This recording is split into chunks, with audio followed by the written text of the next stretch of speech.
என்னது UK ஏர்போர்ட்ஸுக்கு Indian ஏர்போர்ட்ஸ்ல இருந்து train பண்றதுக்கு ஆள் அனுப்பணுமா?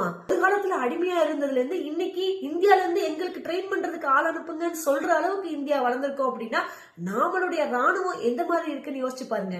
எஸ், இந்தியாவுக்கும் யூகேக்கும் நடுவில் ஒரு அக்ரிமெண்ட் போட்டுருக்காங்க. அது வேலிடிட்டி வந்து 2 years.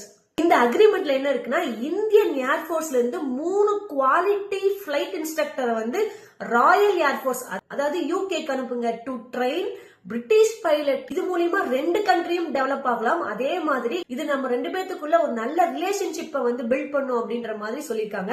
இது இப்ப கிடையாது, 2024 பிரிட்டானியா ராயல் நேவல் காலேஜ் அப்படிங்கிற ஒரு இடத்துல இந்தியன் நேவி ஆபீசர் ஒர்க் பண்றாரு. அதே மாதிரி 2025 ராயல் மிலிட்டரி அகாடமில இந்தியன் ஆர்மி ஆபீசர் அங்க வந்து ஒர்க் பண்ணிட்டு இருக்காரு. ஃபர்ஸ்ட் டைமா இந்தியன் ஏர்போர்ஸ்ல இருந்து பிரிட்டிஷ் பைலட்டுக்கு ட்ரெயின் பண்றதுக்கு நம்மளோட இன்ஸ்ட்ரக்டர்ஸ் அனுப்ப போறோம். யோசிச்சு பாருங்க, அவங்களுக்கு கீழே நம்ம எவ்வளவு அடிமையா இருந்தோம், இன்னைக்கு அவங்க நாம கிட்ட வந்து இன்ஸ்ட்ரக்டர் கேட்கிற அளவுக்கு இந்தியா டெவலப் ஆயிருக்கு.